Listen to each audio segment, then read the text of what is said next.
I was never supposed to be in this town. That's what I tell myself when the nights are sleepless, when the faint creaking of plastic limbs drags me back into that house, into that bedroom littered with toys.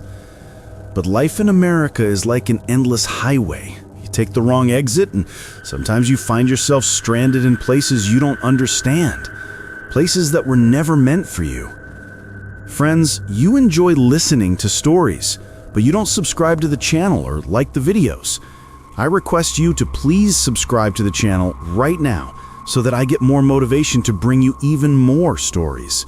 If you help me reach 1,000 subscribers, I promise to bring you extremely scary stories with a truly real feel. 2 horror stories every single day. So go ahead, like the video, subscribe to the channel, and now let's move on to today's story. My name is Daniel Pierce, 30 years old, born and raised in Chicago, once a teacher, now I'm not sure what to call myself anymore. Survivor? Witness? Victim? All of those labels feel too small for what happened. I'm the one telling you this because I don't know how much longer I can hold it in. You won't believe me. It's fine. Nobody ever really believes the ones who come back from nightmares alive. But if you ever find yourself in a town called Kelmar, tucked deep into the northern stretch of Pennsylvania woods, I hope you remember my words before you end up in the same trap. Because the toys are waiting. I came to Kelmar at the beginning of last fall. I was restless, burned out, and the school board in Chicago had let me go after budget cuts. A distant cousin of mine, Cal, he had called me out of nowhere. He was an old soul, half recluse, the kind of guy who only called when he needed muscle to move furniture or money to keep his land. But this time, he said he had a job for me. "Danny," he said, his voice crackling over the static of old phone lines, "I need someone to look after the house for a couple months. I'm headed west for a job, maybe longer. Place is too much for me alone. Pays better than you'd expect." I remember laughing. "I'm not a caretaker, Cal. Why not just hire someone?" Pause. Hesitation. Then, "Because it's not a place you give to strangers. Family understands." I should have felt a twinge of warning then, but truth was, I was desperate for money. A free house in woods, a monthly stipend, room to think. I said yes 2 weeks later and packed up what little I had left. The house was old colonial, sagging white siding, acres of autumn woods stretching behind it. Inside it smelled faintly of cedar, dust, and mothballs. It was lonely, yes, but it had character. The strange part wasn't the creaks in the hallway or the rotten floorboards. It wasn't even the attic that seemed to breathe with the wind. It was the bedroom upstairs, the one Cal warned me about before he left town. "You can use any room," he said, pressing the fat ring of keys into my palm. "But except the one at the end of the hall. Don't open it. Don't go inside." Naturally, once someone tells you not to open something, the thought consumes you. For the first week, I avoided it. I stayed on the bottom floor, made coffee in the chipped kitchen, graded old lesson plans out of sheer boredom. Nights were long and sharp in those woods. I'd smoke on the creaking porch and listen to the owls. But every night when the house went silent, I swore I heard something upstairs. A shuffle, a faint thud, like a ball rolling across hardwood. Sometimes, if I tilted my head just right, something that almost sounded like laughter. The second week, I broke. Curiosity doesn't just kill cats, it kills sanity. I took the key ring upstairs late one night. The door was chipped, paint peeling, lock rusted. Took me several tries to find the right key. And when I did, the tumblers clicked louder than thunder.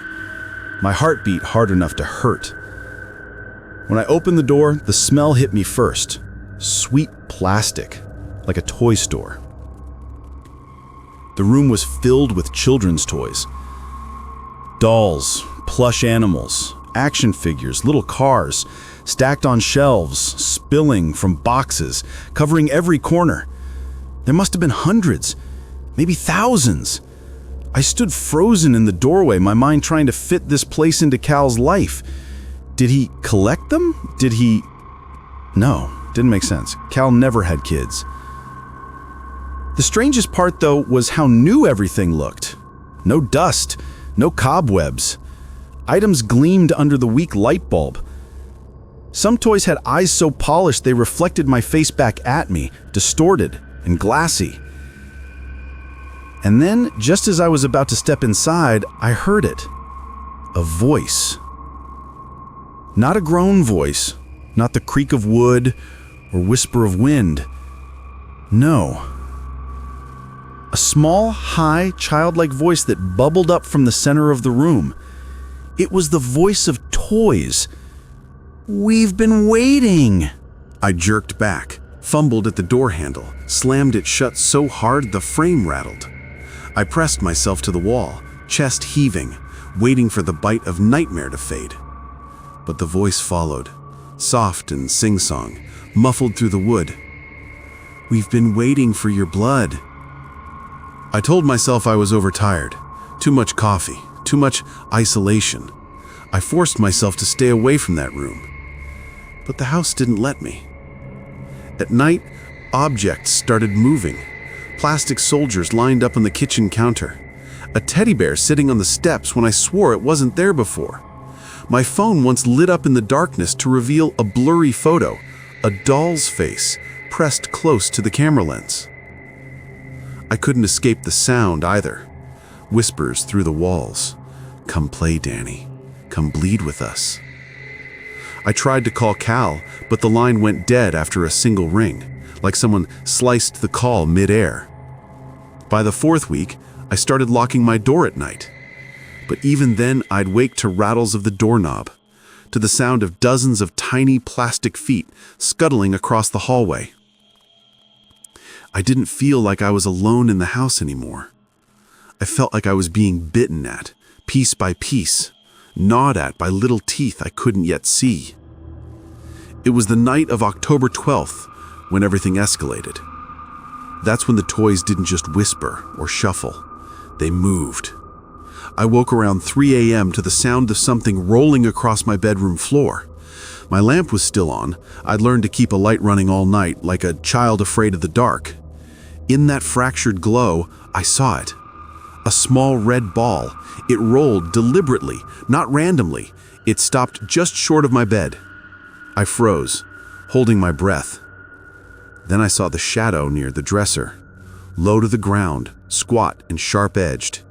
It waddled closer, and the light caught it. An old wind-up tin robot, its glass eyes glaring, but its key in the back didn't turn. It was walking on its own, each step scraping against the wood. I bolted upright, stumbling back against the wall. The robot stopped, and then, in that same high, eerie chorus I'd heard behind the door, other toys answered. From the hallway, from the walls, from inside the vents. We're waiting for your blood."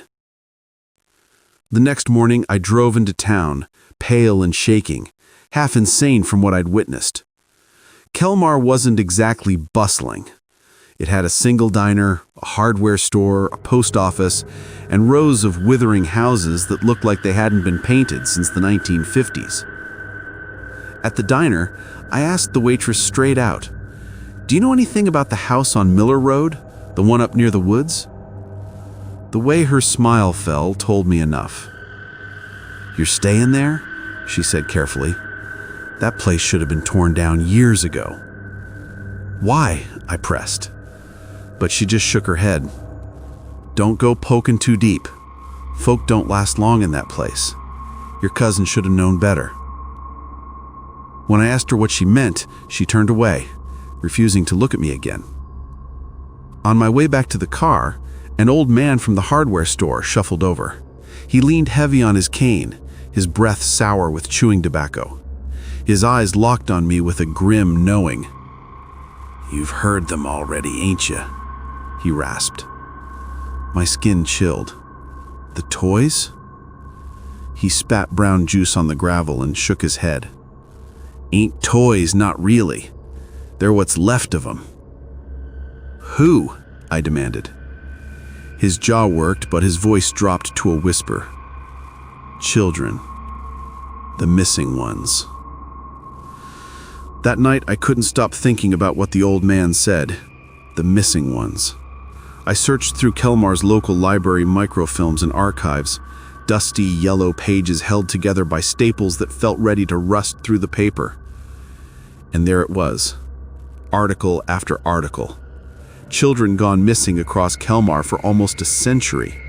Not all at once, just one or two every few years. Some from the woods, some from their bedrooms, all vanishing without a trace. One article from 1954 caught my breath. Local family vanishes overnight, toys left in place. The photo showed dozens of dolls and tin soldiers lined up on the porch of a farmhouse. The family, 2 parents, 3 kids, never found. My hands trembled as I read. The neighbors claimed they'd heard children giggling late into the night, but by morning, the house was silent, except for the toys. By the 5th week, I couldn't fight the presence anymore. The toys no longer hid in the locked room. They spread through the house like ants, taking corners and counters, always inching closer to where I slept. When I tried to get rid of one, a teddy bear I found sitting in the bathtub, I tossed it outside into the woods. But that night, it was back in the bathroom, soaked to the stuffing, mud smeared across its stitched smile.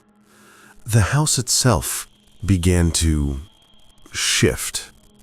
Doors that had been closed would stand open. Cabinet drawers filled themselves with broken toy parts that hadn't been there before. Whole corridors seemed longer, like the house was stretching itself to fit something growing inside it. One night, I swear I saw a doll that had teeth. Not toy teeth, but real, small, sharp teeth glinting wet in the light. It whispered, its head tilting farther than any neck should allow.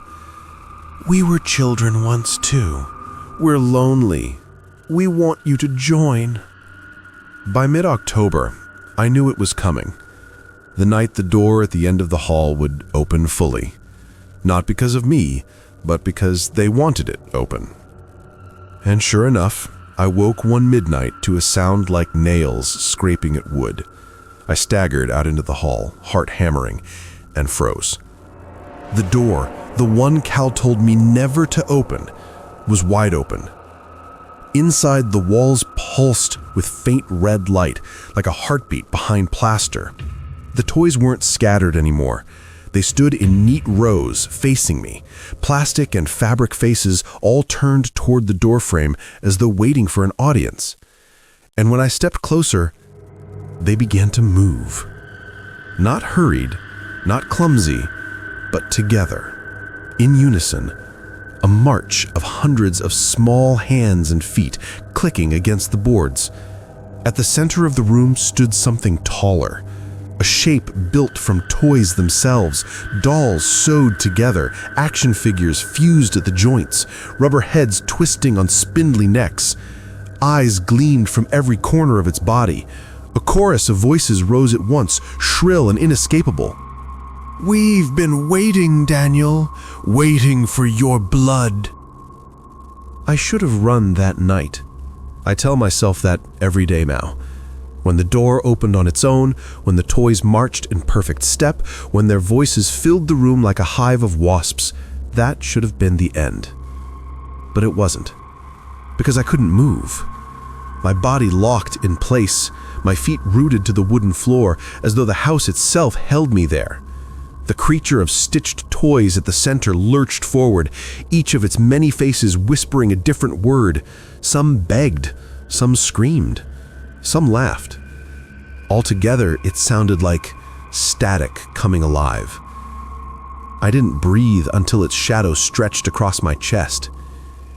"We're what's left," it said with one doll's mouth, its porcelain lips clicking open and shut.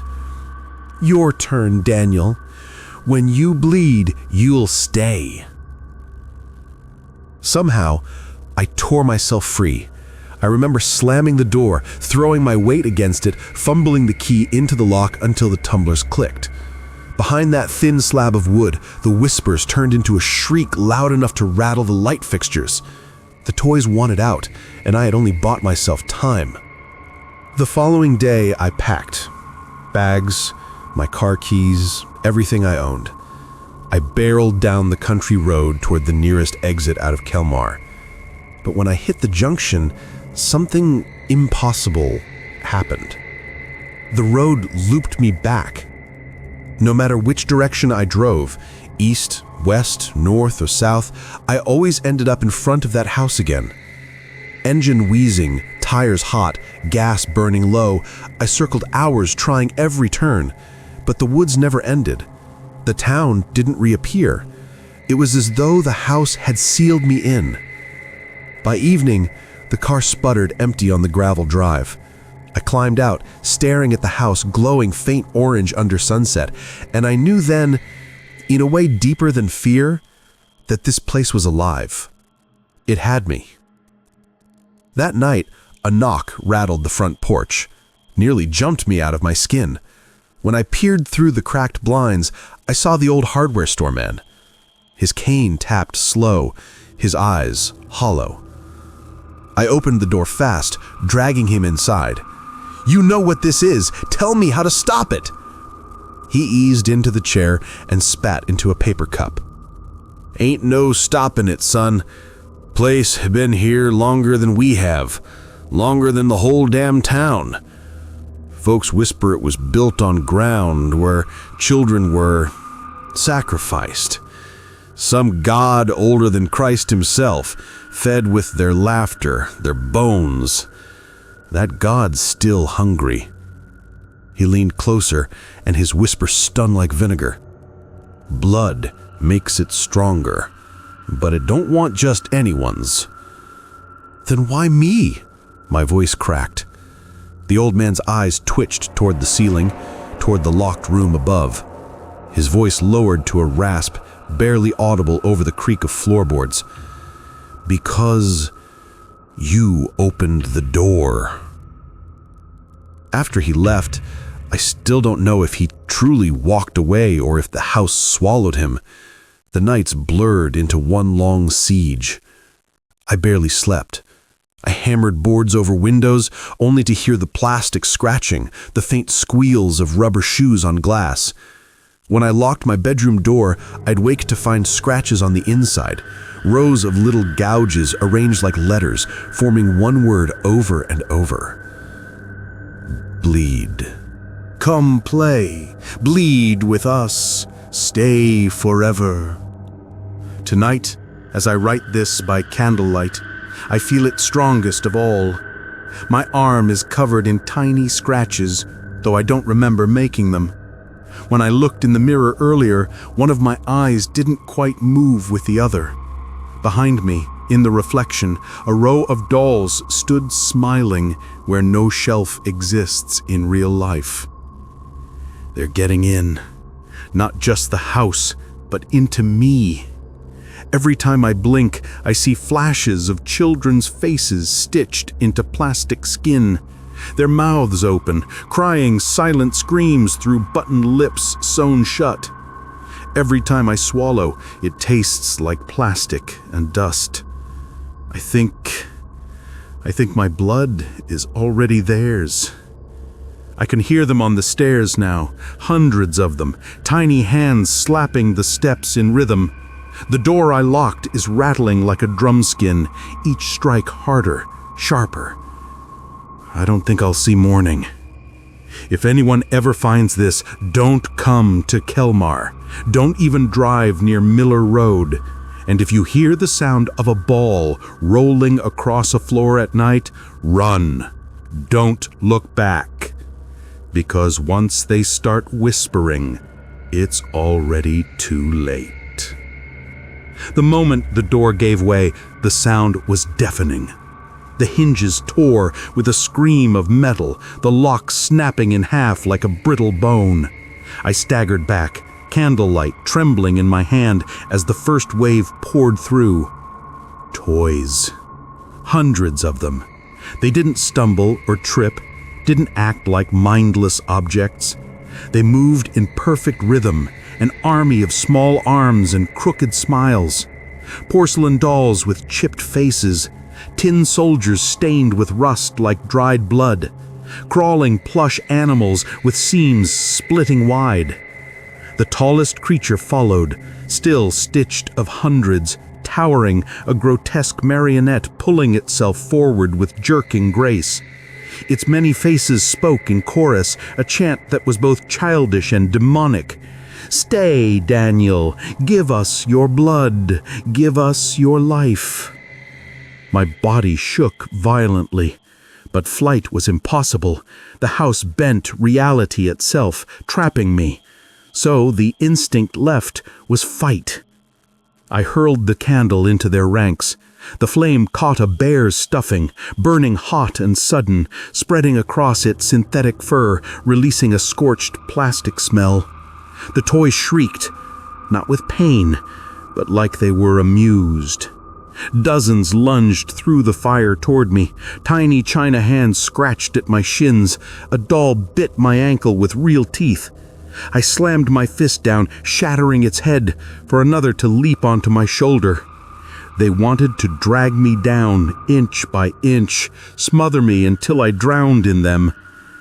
When the stitched giant closed in, its countless eyes spinning like clocks, I felt something far worse than teeth or claws.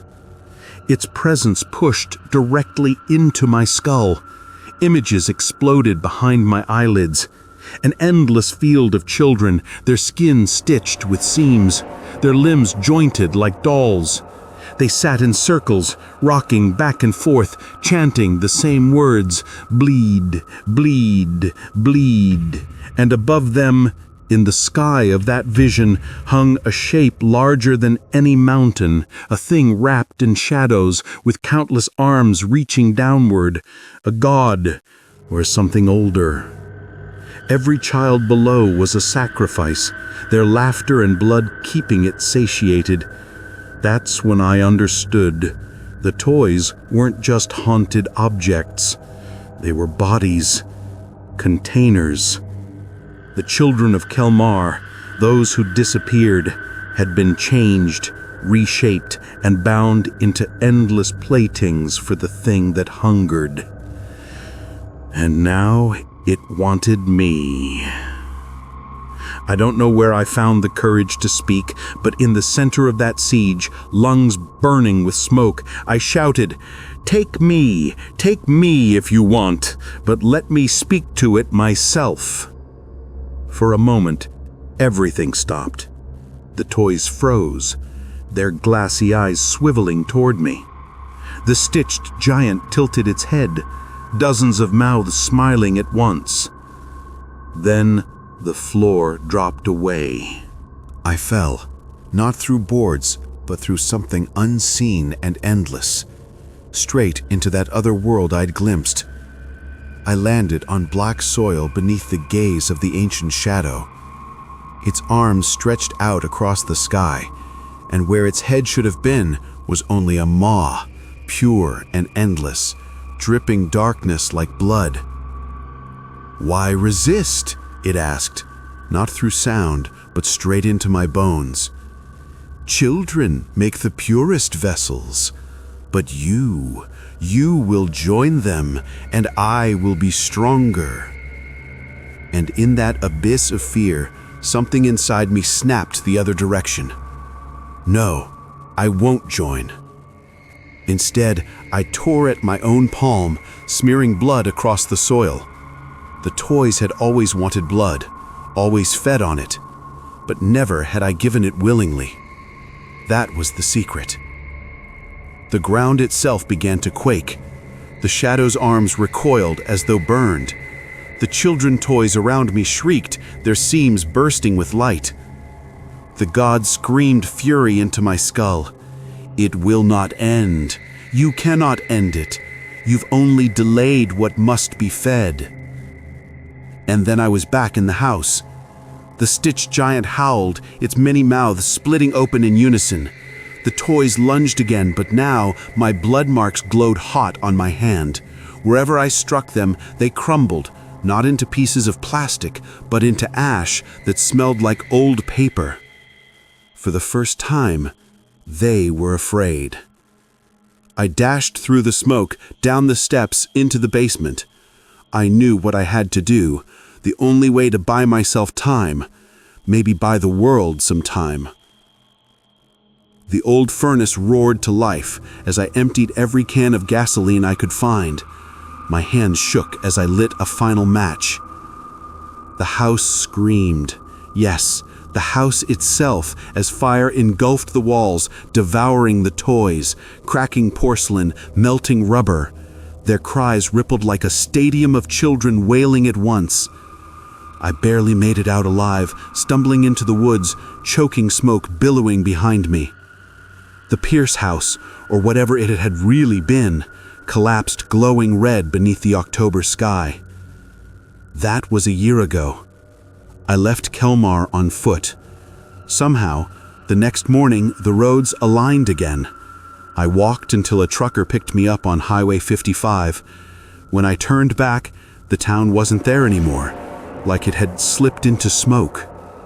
Since then, I've lived in motels, working odd jobs, trying to outrun the memory.